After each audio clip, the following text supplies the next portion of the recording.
Bienvenue sur Flex TV. Et si on en profitait pour… Pourquoi Violaine? Salut! Salut Benjamin. Alors, ton titre est assez énigmatique. J'ai volontiers pas cherché à comprendre. Et je me suis dit, avec Violaine, ce sera bien. Donc, Alors tu sais ce qui est drôle en fait. Tu sais ce qui est drôle. Je pourrais faire comme si de rien n'était, comme si j'avais volontairement laissé planer le suspense. Mais en fait, je pense que c'est juste que j'ai mal rempli la case parce qu'il y avait une suite à ma phrase. Euh, voilà. ouais, La parfait. suite, Hein. c'était si on en profitait pour réfléchir à ce qui nous motive spontanément et à ce qu'on Ah, aime faire spontanément. Voilà, tout simplement. allez. Et alors, Donc, c'est super parce que ce dont vous venez de parler, eh ben, c'est une super introduction à ce que je voulais voilà. partager Non, mais aujourd'hui. c'est ce que Donc, je disais, merci. les conducteurs sont alignés, c'est pas fait exprès. Hein. Je sais pas si vous. Je pense que tu n'as même pas vu les autres d'avant, d'après. Enfin, juste ça se passe. Égal, on accueille. Merci, merci, merci, merci, merci. Dis-nous ton message. Qu'est-ce qu'on doit profiter à faire dans cette période, selon toi, et comment on s'y prend surtout, hein. Voilà, on aide. Comment on fait alors? Comment on fait? Alors, vaste question.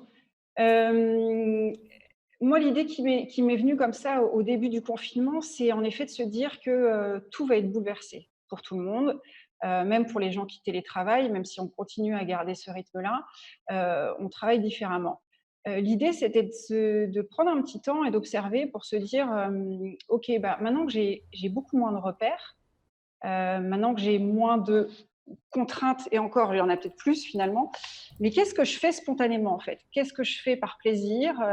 Qu'est-ce que je ne peux pas m'empêcher de faire? Ou comment je vais réinvestir en fait mon quotidien et mes habitudes? Et ça, c'est hyper intéressant.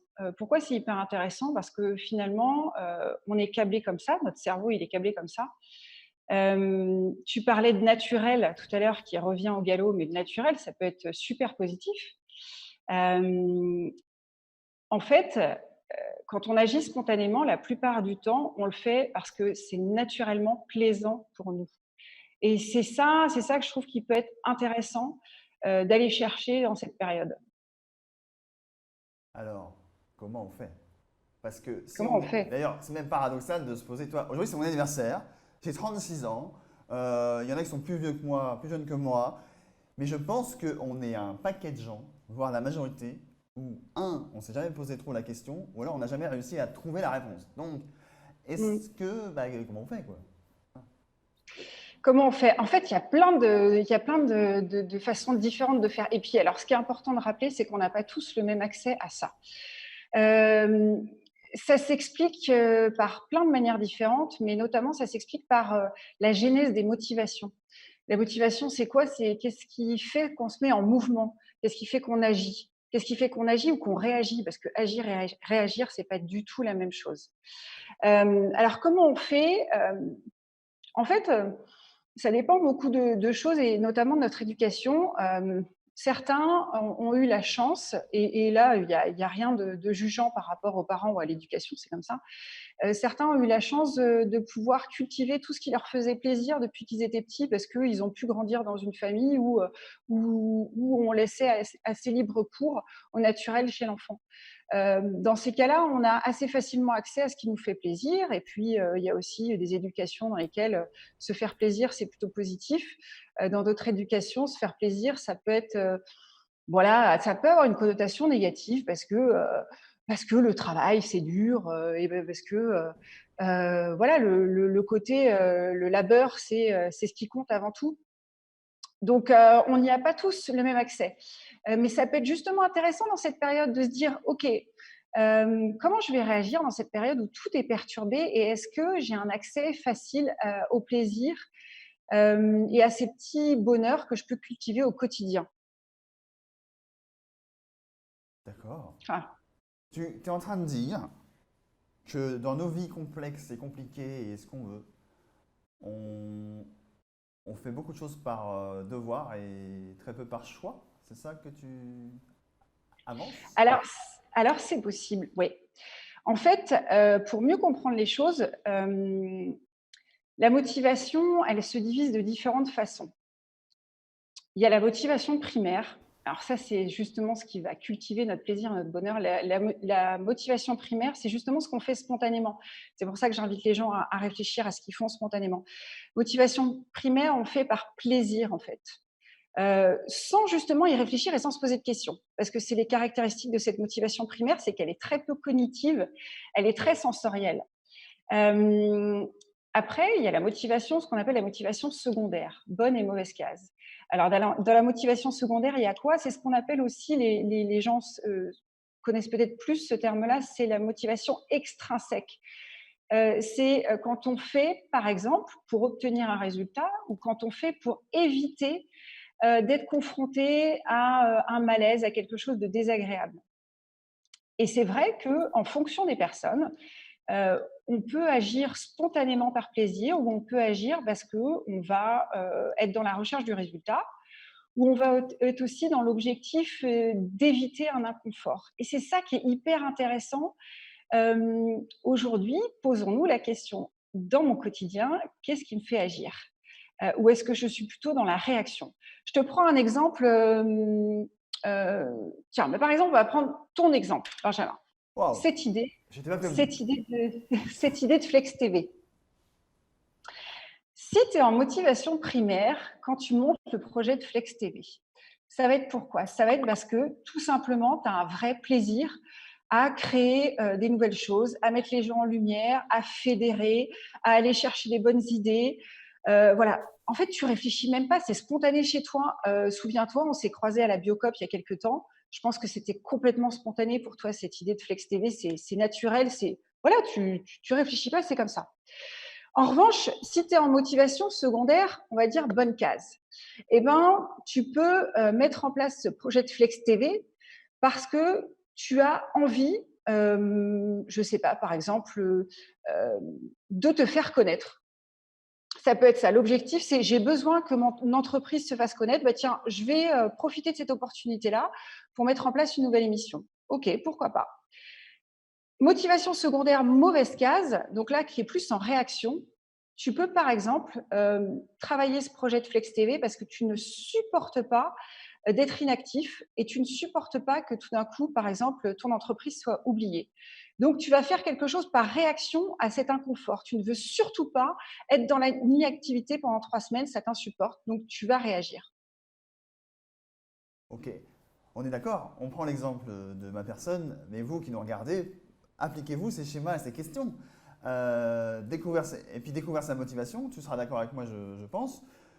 On a forcément besoin, quelque part, d'être aidé, d'avoir un miroir, ou alors tu penses qu'on peut le faire tout seul. Est-ce qu'en introspection, on peut arriver, avec le schéma que tu viens de définir, à trouver ses réponses ou c'est quand même complexe, compliqué? Bah, alors, je vais pas te mentir, c'est pas forcément hyper simple. Mais évidemment qu'on peut le faire soi-même. Là, le petit truc que je peux donner tout simplement, c'est voilà, posez-vous juste cette question. Quand je fais quelque chose, qu'est-ce qu'elle me dit, ma petite voix dans la tête? Alors, s'il n'y a pas de petite voix, soit c'est qu'on n'a pas l'habitude d'écouter cette petite voix et ça va demander un petit peu plus de temps, mais ça se fait.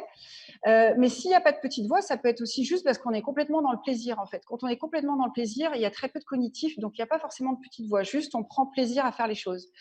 Mais si vous entendez la petite voix vous dire « il faut que tu le fasses », déjà, ça vous donne des indications. Pourquoi il faut? Bah, ça, c'est motivation secondaire à bonne case, c'est-à-dire que je suis conditionnée, et il faut que je le fasse. Alors, on va pouvoir aller chercher derrière qu'est-ce qu'il y a, pourquoi il faut que je le fasse.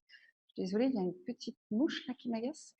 Ça peut être aussi dire bah, je vais le faire parce que je supporterai pas de. Voilà, ça c'est hyper intéressant. C'est évident que si vous êtes tout le temps dans une motivation qui est réactionnelle, c'est-à-dire je fais parce que je ne supporte pas, bon bah au quotidien vous allez être. C'est pas que vous allez être moins motivé, hein. C'est juste que vous allez certainement être moins épanoui, moins agréable pour les autres, c'est moins fluide, c'est moins dans la joie et la bonne humeur. Voilà, c'est ça le truc. Il n'y a pas de jugement, il y a juste comment je construis au quotidien un équilibre de mes motivations pour être épanoui, pour être en forme, pour donner une vie à mes passions et pour révéler mes talents. Est-ce que tu aurais un exemple, autre que le mien, s'il te plaît, euh, pour de quelqu'un que tu aurais vu appliquer ce schéma et du coup changer peut-être Et ça peut donner quoi comme exemple, sans citer de nom ou quoi que ce soit, mais ça peut passer de quel type d'action profil à quel type de nouvelles choses, nouvelles personnes. Enfin, tu vois ce que je veux dire? Alors, des exemples, j'en ai plein et en même temps, là, tout de suite, comme ça, c'est souvent anecdotique. Ce que je peux dire, c'est que une fois qu'on a fait ce travail-là, qu'on a pris conscience de quels sont nos moteurs, donc à quel moment on est en motivation primaire, à quel moment on est en motivation secondaire, bonne case, mauvaise case, et il y a encore 2 autres déclinaisons. Je rentre pas dans le détail parce que ça fait un peu beaucoup. L'idée, c'est déjà d'en prendre conscience, et de se dire: «OK, qu'est-ce que j'ai envie de changer?» On va pouvoir commencer, par exemple, par identifier toutes les fois où je suis en réaction. Et qu'est-ce qu'on fait quand on a compris toutes les fois où on est en réaction? Et ben, on va se dire, ok, quand je suis en réaction, c'est pas là où je suis le plus serein, c'est pas là où je développe la plus grande intelligence relationnelle ou même intellectuelle. Donc, je vais basculer. Et pour basculer, il y a plein de façons différentes, mais on peut travailler notamment sur nos irritants. Nos irritants, c'est quoi? C'est qu'est-ce qui fait qu'on réagit? Qu'est-ce que je pourrais prendre comme exemple? Qu'est-ce que je pourrais prendre comme S'il n'y exemple? a pas, il n'y a pas, hein, Eh j'ai ben, essayé. comment? S'il n'y a pas, il n'y a pas, c'est pas grave. Bah si, mais il y Ah, en a plein, mais c'est juste que j'essaie de rechercher dans ma mémoire. Si, je vais prendre un exemple.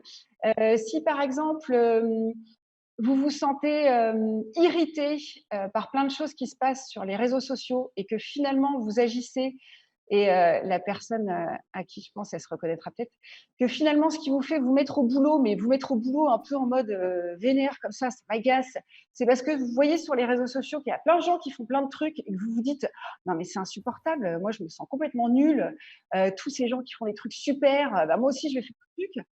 Voilà, c'est pas forcément la meilleure motivation pour viser l'épanouissement professionnel. Donc ça peut être tout simplement de se dire bah, ok, ce truc m'irrite, j'arrête de le faire. J'arrête de le faire, je me pose avec moi-même et je me dis voilà, qu'est-ce que j'ai vraiment envie de faire? Qu'est-ce qui me ferait vraiment plaisir de faire aujourd'hui? Voilà. et alors tu es en train de dire que ça peut être incongru. C'est-à-dire que si là, maintenant, bon, je vais pas le faire, mais j'ai envie de lire un bouquin, j'arrête ce que je fais, même si c'est une vraie tâche super importante, et je vais lire mon bouquin, ou alors je me le garde dans un coin, ou si on peut Ah, procrastiner ah. notre bonheur aussi, ça peut arriver ça. Non, mais c'est là où je parle d'équilibre et où je parle de construire écologiquement sa motivation. C'est-à-dire que évidemment que dans le quotidien, il y a des choses que l'on doit faire. Alors, encore une fois, posons-nous la question de qu'est-ce qu'on doit faire et pourquoi on doit le faire. Mais une fois que tu as construit voilà, tes objectifs et que tu te dis, bah oui, ça c'est vraiment bon et je le fais pour les bonnes raisons, bah après c'est un équilibre. C'est-à-dire que quand tu parlais tout à l'heure du fait que tu pensais être un mauvais papa et que finalement, même en cette période de confinement, tu avais du temps pour t'occuper d'eux, mais finalement, tu n'étais toujours pas présent et tu faisais autre chose. Moi, ce que je trouve intéressant, c'est que tu te poses la question, par exemple, excuse-moi, je prends encore ton exemple, de te dire, voilà, qu'est-ce qui fait que spontanément, j'ai super envie d'aller animer Flex TV? Qu'est-ce qui fait que je ne peux pas m'en empêcher? C'est plus fort que moi, je kiffe ce que je fais. Et tu vas aller prendre tous ces petits éléments-là et tu vas aller les calquer dans ta vie de papa. On appelle ça souffler le vent des primaires.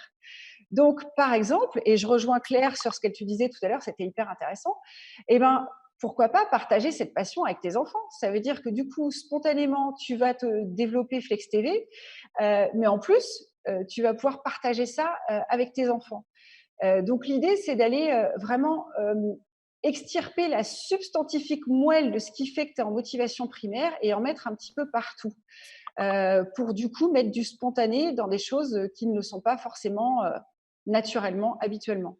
Tu vois ce que je veux dire? Oui, tout à fait. Merci de tes éclairages.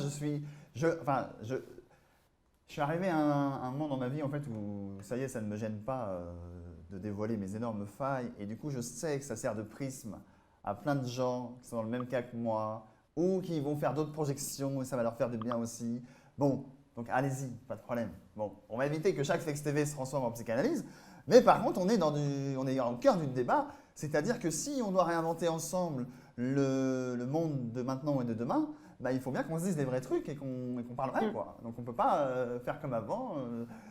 Et on en reparlait avec Renaud, mais dès le début de la Flex TV, c'est là où j'ai réfléchi ce week-end, mais que les fameux murs qu'on met entre nous, entre nos entreprises, entre nos vies perso et nos vies pro, que tout ça, elle vient de tomber en fait. Et ce serait dommage que ça revienne après la crise et que les murs se remontent.